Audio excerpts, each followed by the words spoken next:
Friday.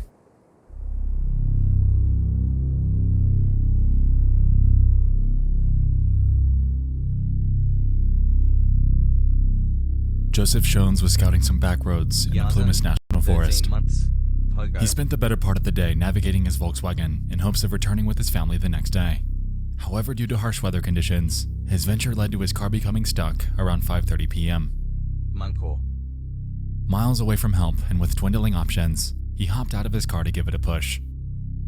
In a strikingly unlucky turn of events though, this physical exertion would lead to him enduring a heart attack at the worst possible place and the worst possible time. He returns to the confines of his vehicle, enduring the pain. Nuke the Chrome sub? Oh yeah, there it is.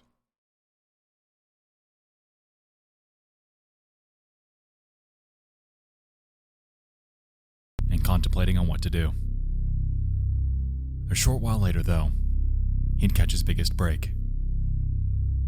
Two sets of headlights coming from the opposite direction, and the shadows of what looked like a woman, a baby, and a group of guys walking towards him while engaging in conversation. After realizing that this could be his ticket home, he fumbled out of the car and began calling for help. Dude, I'm beginning to feel the same way about fucking React frogs as I do about RP frogs, where it's like they're only around for like whatever fucking video they want to watch. And the moment that it's like something that they're not fully into, they're like, get the fuck out of here. I don't want to watch this shit anymore. What the fuck are you doing? And then they literally never stick around for anything else. Like the moment I switch away from fucking reacting to like their particular YouTube video, like they're entitled as fuck, they're annoying as fuck, and they literally leave and they constantly yell about how they've actually seen the video beforehand because another fucking streamer that they literally watch has watched it. It's like, just chill out, dude. 9 months, BB. Like, stop behaving like fucking babies, man. Okay?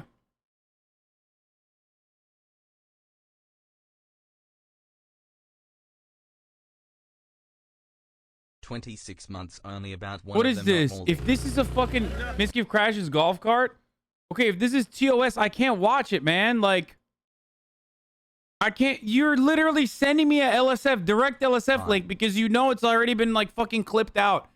What's wrong with you? Why do you want me to watch that? Acting like you weren't hating on it too. I mean, yeah, the video sucks. Just chill. Help. Once he started doing so, the headlights turned dark and the conversation fell silent. A couple hours later, with his car still running, Shones would encounter another anomaly.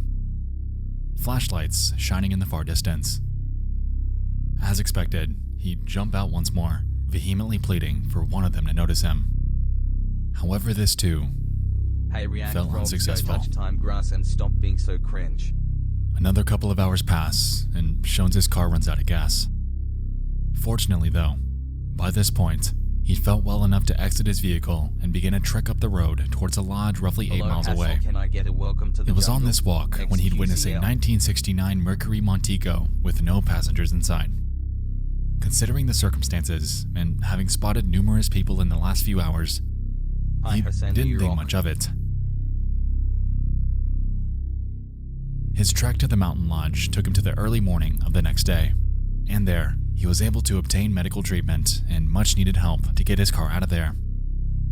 What he failed to realize, however, was the fact that on this journey, he passed the vehicle of 5 men that would soon become enveloped in one of the strangest unexplained mysteries. Do you guys want me to like play the, instead of watching this, do you guys want me to play the Mischief Crash on loop? I think that's what I'm going to do instead. Here you go.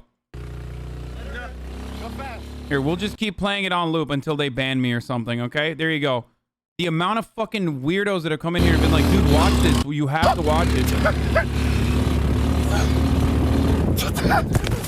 Are you happy? Hi, Hassan, you are very loved. And Is I that hope you're exciting having for a you good day guys? today. Should I keep playing it over and over again? Is there more? Would you like to watch it again? God damn, bro. Okay. Is that good? Should I play it a little bit more?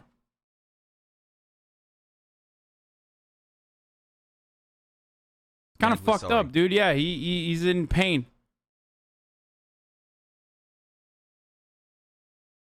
Stop linking the same shit over and over again. In history.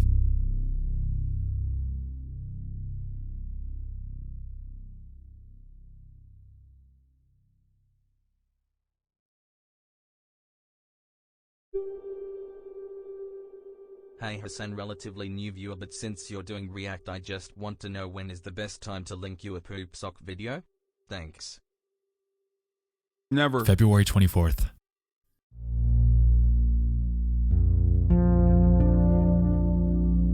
It was on this day when the lives of 5 longtime friends would converge. 30-year-old Jack Madruga would make his rounds within Yuba City in Oroville, California to pick up the others for a night out at a Chico State basketball game. 29-year-old William Sterling, 24-year-old Jack Hewitt, 32-year-old Theodore Wire, and 25-year-old Gary Mathias made up this close-knit bunch, commonly referred to as the Boys, and they were all eager for a night out before competing in a basketball game of their own. The group played for a team called the Gateway Gators, an extracurricular segment of the Yuba City Gateway program. This was a rehabilitative center aimed at helping them learn a trade while overcoming their mild intellectual disabilities and mental health issues. It was because of this notion that the group lived with their parents, and with this came the expectation that they'd return home later that night. Jack Madruga, the owner of his prized 1969 Mercury Montego, was known to have recently worked as a dishwasher at a local fruit company. He was keen on handling his finances. However, due to what family describes as him being slow in thought, he found it difficult to maintain a job. William Sterling was known to be Madruga's best friend.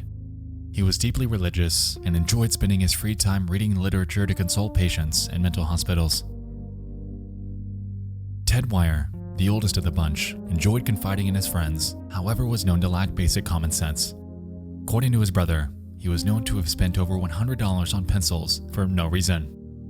He was employed for a bit as a janitor and a snack bar clerk, but was later urged by his family to quit, since they believed he was causing problems. Jack Hewitt was known to be slow to react and typically hung around Wire. He was taken under his wing, so to speak, and frequently required his help to perform basic tasks such as dialing phone numbers. Gary Mathias was the most enigmatic of the group. He was the only one that lacked an intellectual disability, however in its place, suffered severe mental health issues. The most prominent was his schizophrenia, which was the cause of his discharge from his brief time in the army. Both Mathias and Jack Madruga were the only two in the group that possessed a driver's license. And so they embarked. A roughly 1-hour trip was ahead of them, and conversation ensued surrounding sports in the anticipation of a win for themselves the very next day. The boys' uniforms were already laid out back home by their parents, so they were ready to roll. Things were going good.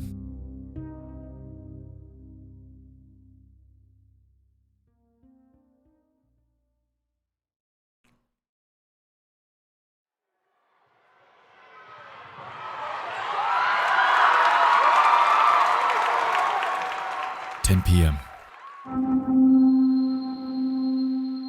Chico State's road opponent UC Davis takes the win. Considering the men's favorite team were UC Davis, it's safe to say that celebratory snacking was in order. They hit up a local convenience store by the name of Bears, where they loaded up on a Hostess cherry pie, a lemon pie, a Snickers bar, a Marathon bar, a couple Pepsis, and a quart of milk.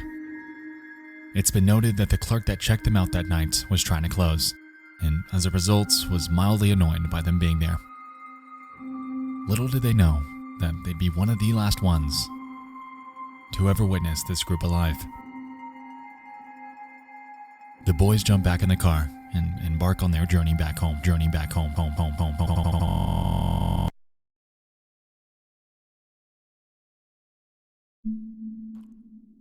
What the fuck was that, dude? That's so creepy. Why did he do that? That scared the fuck out of me, dude. That literally scared me so bad, dude. Fuck you, dude. Oh my god. They didn't make it back home that night.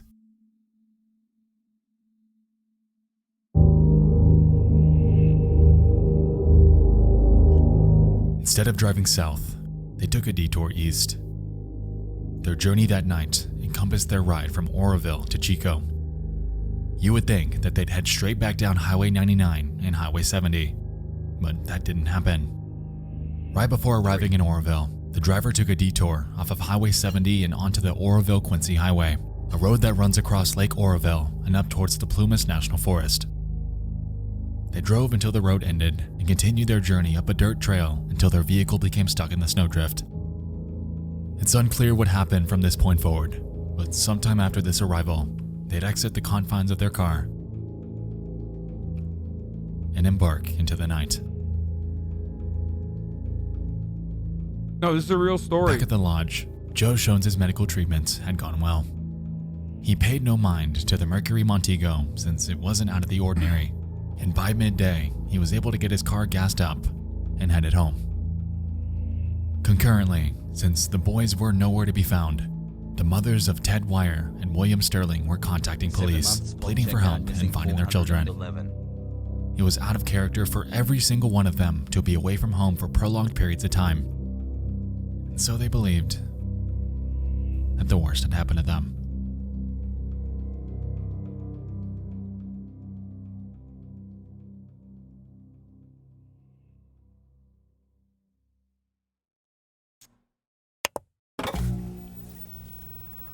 Government officials. Why does he make everything so creepy? We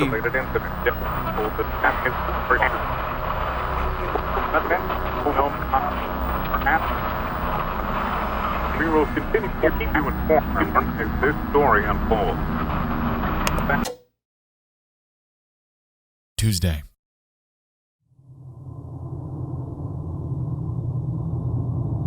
A forest ranger scouting the area notices an abandoned turquoise Mercury Montego.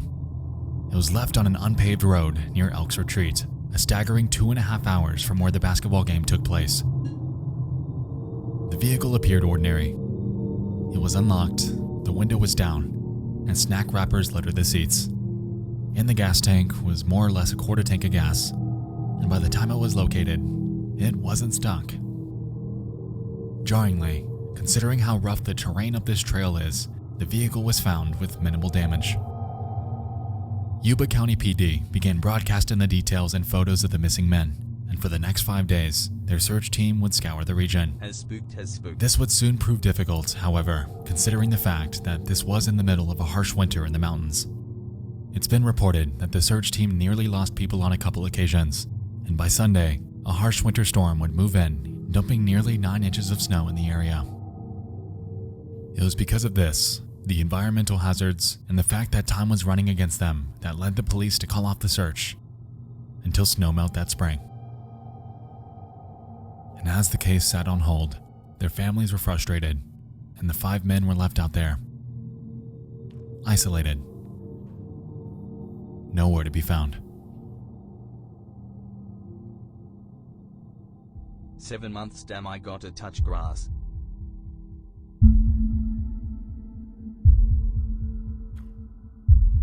What? June. A group of bikers are out on a weekend ride and head up onto the sites of an abandoned forest So that's it? They just got lost? Or what's up? They're waiting for the fucking season to change so they can find the bodies. service trailer at the Daniel Zink campground near Bucks Lake. The facility involved a main What is this, fucking Canada, dude? trailer in the middle with multiple smaller satellite ones around it. Hassle chat. When they pulled in, they noticed a prominent, malodorous smell emanating from the main structure. That fucked me up again. I thought that was like literally a part of the video again. It was just my internet sucks. Immediately after, a broken window. They head inside, curious on what they've stumbled upon, and a body. What?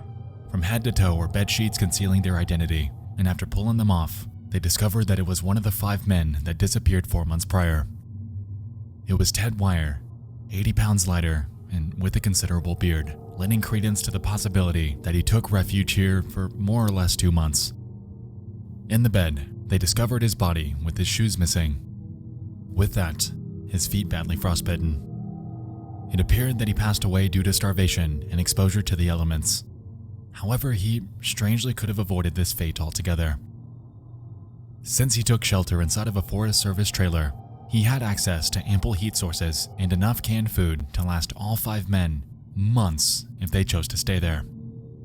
What the While they found fuck? 12 open cans scattered throughout the room, the vast majority of them were unopened, and it also appeared that no effort was taken to block off the window that was broken when they entered. The scene? Bewildering, especially considering that it was 19 miles away from where Joe Schoen spotted their abandoned car. But all in all, it was the jumpstart investigators needed to get back on this case. The search continued. With mounting public attention and As hope for Black closure, Violet finally search arrived, teams I prowled thought the new it focus got area offset, you know, southeast when I of Bucks Lake. It would only take a day before they'd catch their next break, too. On June 8th, police discovered the corpses of Bill Sterling and Jack Madruga nearly 5 miles south of where Ted Wire was found. In Madruga's pocket, his car keys. It was noted that he'd been dragged a short distance and was partially eaten by animals. For Sterling, his remains were scattered around the area a few feet away. He was nothing but bones. Since the bodies were discovered closer to the vehicle and on a potential road they could have taken northbound, they believed that on their hike, the pair couldn't press on any further and met their demise through a combination of the elements and mounting fatigue. 2 days later, the father of Jack Hewitt discovers numerous articles of clothing belonging to him a couple of miles northeast of the service trailer. Soon after, his remains. Interestingly, a short distance west of their location, service blankets and flashlights were discovered lying by the road. This discovery led investigators to the belief that he and Gary Mathias more than likely made it to the trailer with Ted Wire and lived with him for an undetermined amount of time. Their reasoning was because of the existence of Mathias' tennis shoes left in the room that Wire was found in. The theories are tenuous, but they believe that they spent most of their final weeks alongside Ted Wire in the trailer. After he passed away, however, they wanted to get away from the corpse and set out towards the northeast to achieve that. It was on this hike that the pair would meet their demise, spending their final days exposed to Mother Nature. Now, it would make perfect sense. However, to date, the remains of Gary Mathias have never been found. Oh no. As of now, his missing persons case remains open, leaving questions abound surrounding the motive and the circumstances that late winter night.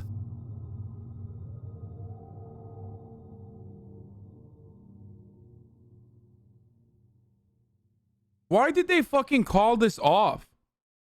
Like, are the winter conditions that devastating that they couldn't... Like, that's crazy. Like, at all?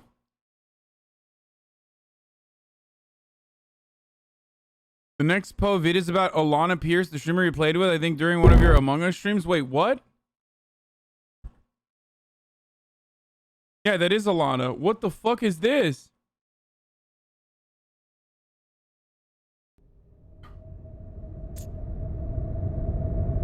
You know...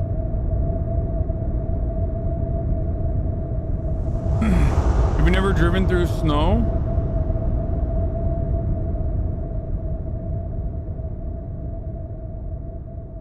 Without a doubt, there are questions about this case.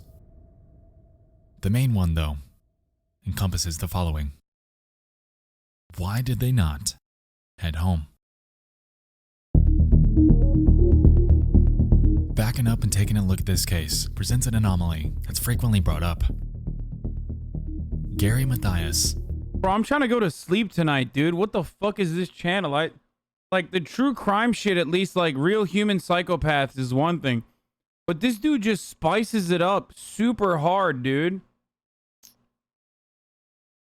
I didn't realize you guys, like, low-key snuck a horror channel into my lineup.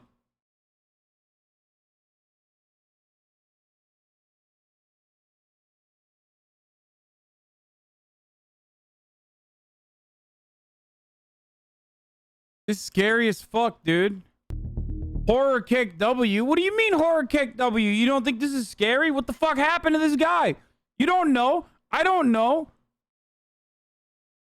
He had a friend that lived in Forbstown, a few miles away from Oroville and where the car was found. This has led many to consider the potential that Matthias had more to do with this than some were letting on. If we take a look at their route that night, mapping it from Chico to where they abandoned the car, it makes sense. The Oroville-Quincy Highway is just north of Oroville, and the potential of Gary Matthias having driven up there in the past wouldn't be far-fetched. So let's entertain the idea that Madruga was convinced. He drove the car up the Oroville-Quincy Highway and missed the turnoff to Forbstown Road. As a result of this, he kept driving and driving until he eventually became stuck miles up a mountain trail. Now up to this point, the events that night seem like honest, innocent mishaps. What led the mother of Jack Madruga to think otherwise, however, was the fact that after they were stuck, why, with 5 sizable guys that could have rectified the situation with relative ease, did they decide to abandon the car and press onwards into the unknown? What was restricting them from turning back and undoing the mistake that they'd gotten themselves into? Wait, wasn't they stuck?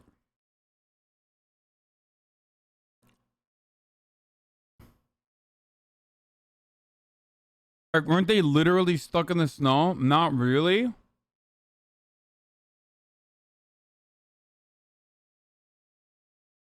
Yeah, I know about the Dyatlov Pass incident. Yeah, it's crazy. According to Jack's mother, she pled that 5 guys can get unstuck. I mean, they have intellectual disabilities and stuff, right?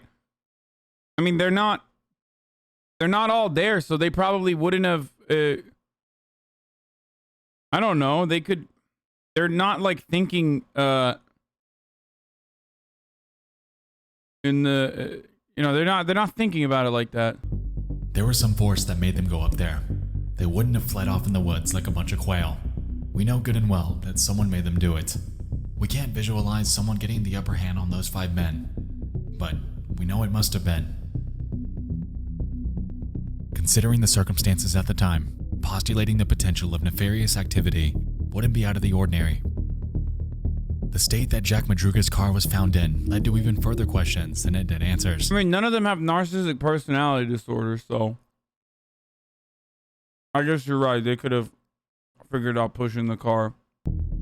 According to reports, his car was found in immaculate condition, something almost unheard of considering the rugged terrain that existed on the road they'd taken. With 5 moderately sized men packed into an already heavy and low-sitting vehicle, undercarriage damage was nearly a guarantee. Given the fact that Jack had never driven up on this road before, it seemed weird that he was able to navigate it with such prowess near midnight. Furthermore, when the car was found, Jack's window was rolled down, which his mother claimed was extremely uncharacteristic of him. Bearing in mind that Matthias and Madruga were the only 2 with driver's licenses, suspicion grew regarding the actual driver that night. Was Jack Madruga truly at the wheel, or did Matthias demand the keys while taking them up there? Considering Matthias's numerous run-ins with the law, this wouldn't be entirely outside the realm of possibility. Prior to 1976, he was known to have been unpredictable, however straightened out after being prescribed schizophrenia medication. It was reported by his stepfather that, quote, he had no notable contact with police during the 2 years leading up to his disappearance, and he hadn't gone haywire in private during that time. The reason I bring this up is because I see it mentioned all the time on various articles and forums. However, the evidence presented, especially considering his own disappearance, is relatively insubstantial. While this is a notable possibility, Why you gotta do that?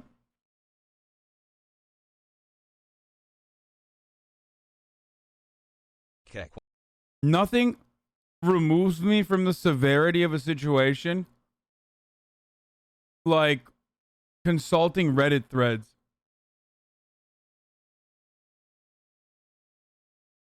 Like, it's just all of a sudden I'm like, what the fuck? Is this like actually a real thing or is this made up? Like, Reddit equals raw. I mean, literally, dude. Yeah. Uno Reddit momento, dude. Yeah. in my opinion, there are others that carry a bit more weight.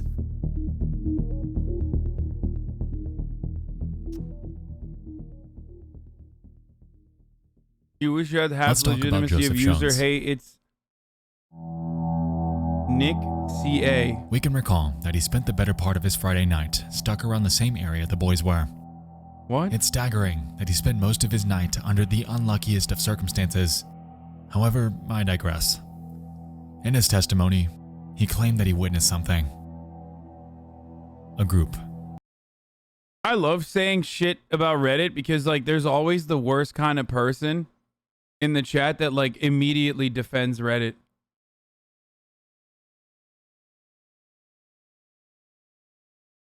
Who will use words like you dolt. Consisting of a woman, a man, and a baby, all walking within the path of two sets of headlights. If we're assuming that his recollection is correct, then this leaves us questioning the identities of the other party involved. Ted Wyer's sister has come forth, theorizing on the potential that the men witnessed something nefarious that night, sometime after the basketball game. Perhaps they saw an attack or some sort of signal, whether domestic or not, and decided to follow the family to help. I'm not entirely sure how large the distance between Shones and the group he witnessed were, but hearing the cries of someone in need would surely spark some sort of desire to help instead of shutting up entirely. I find it strange that the headlights cut off and the conversations halted in both instances when he saw people. While the circumstances don't scream maliciousness, they definitely don't drive the situation towards innocence. That is, if his recollection was correct. You see, since this testimony came out, Shones' story had slightly changed each time he shared it. While this, of course, could be a simple case of memory distortion, the notion that he changed it at all ultimately weakens his story altogether. According to sources, conversing with Shones after the fact was admittedly frustrating.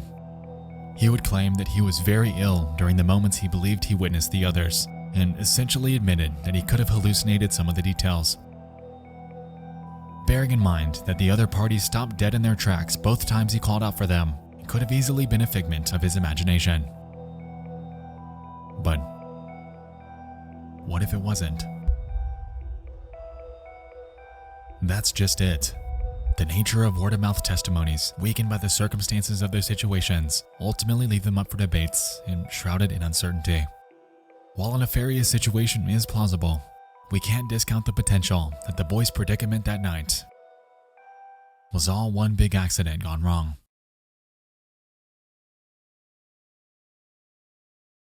Let's put Gary Mathias in the spotlight once more.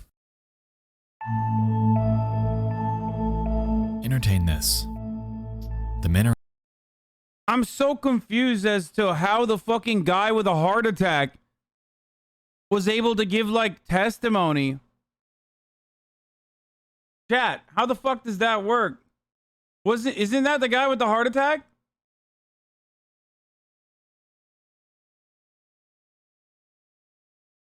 Like he was having a heart attack. He didn't die, Hassan. Okay, but like how the fuck was he having a heart attack and also like had an accurate retelling of the events, like how there's a top of the hour ad break coming up right now. Fuck, I fucked it up. I fucked it up. I fucked it up.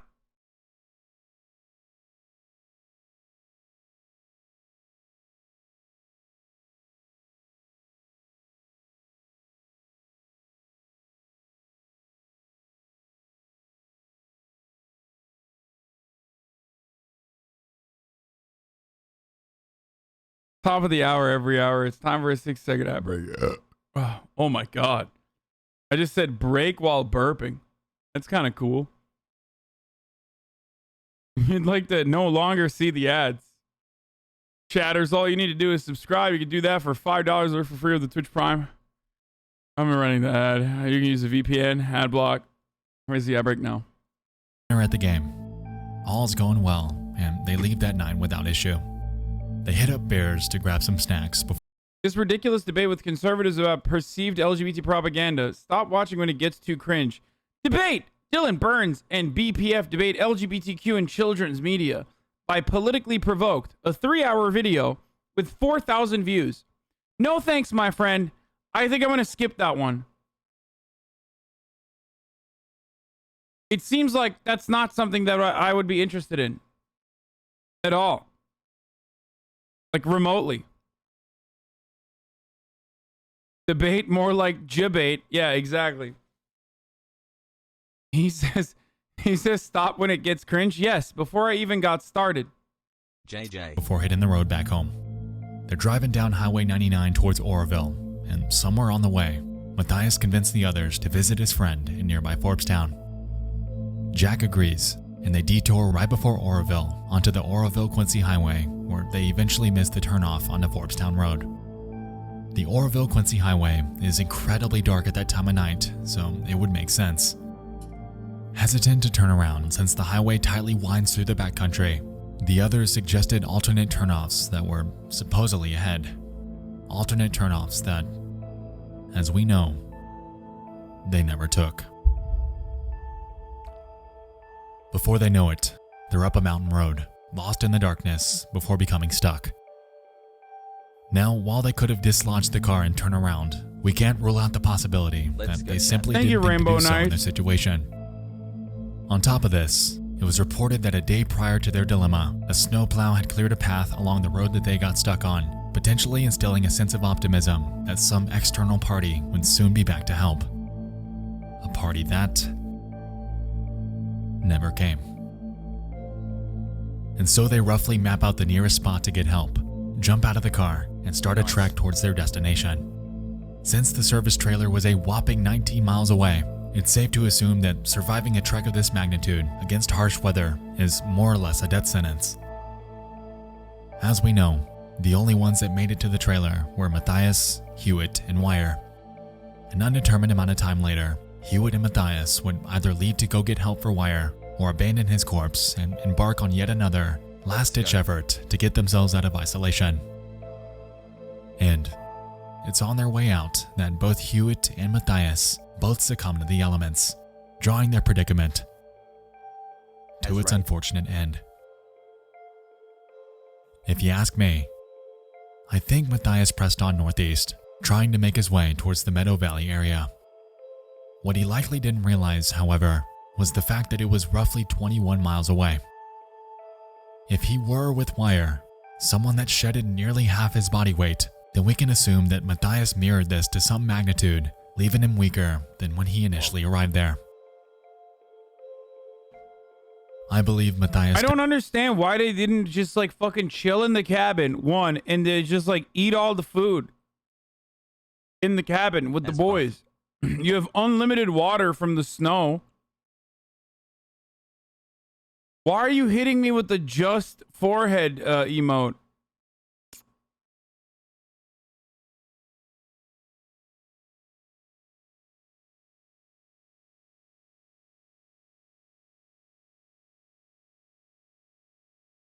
You can't drunk it, dude. Unlimited water trick. I mean, you can drink like snow water. It's not going to be the fucking best, but wait, what? Am I wrong? You absolutely can drink. No, you can't. Chat has been.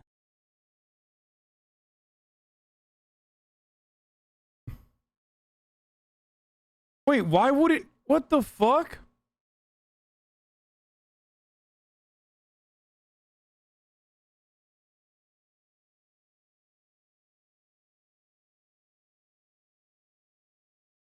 Keck, sometimes you're wrong, but you're always. How did they get frostbite in the trailer, though? I thought there were heat sources in there. They didn't even close the window.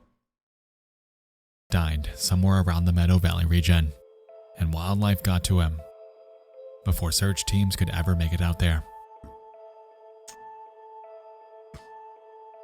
But that is... What happens if you don't boil it? Like, why? You can get sick, but that doesn't mean you will, right?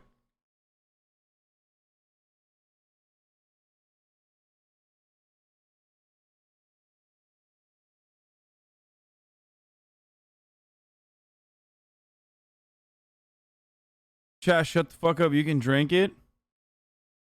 It dehydrates you. Wait. No. It has a lot of bacteria from the ground. You can turn into a Wendigo? Okay, shut up, dude. Okay, why don't I just Google this? I think one of the dumbest things I do is ever like ask chat questions because I love it. I love like hearing what some of you idiots have to say.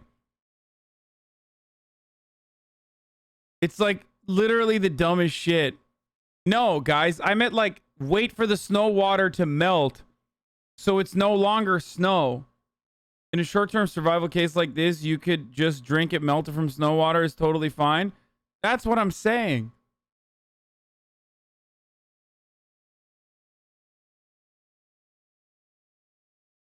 Just my postulation. The case of the boys from Yuba County is, by all accounts, one that doesn't make sense, and details that support one theory ultimately weaken the other. It seems that we have the segments in front of us, and they're mostly put together. Without the whereabouts of Matthias ever materializing, however, that's really all that we can do. Like, how was the car unscathed through rocky terrain? Why didn't they react to the cries of Joe Shones, someone they could have seen as their beacon for help? Why was the heat source and food that could have lasted them months untouched? It's cases like this that engulf me with fascination, even though there are still countless questions, countless loose ends, countless unknowns. The boys embarked on that brisk Friday night to what was supposed to be a night of sports, a night of laughter, and a night that they'd never forget. What transpired in reality were events that the world around them had been trying to piece together. Because it's all of us that can't forget them.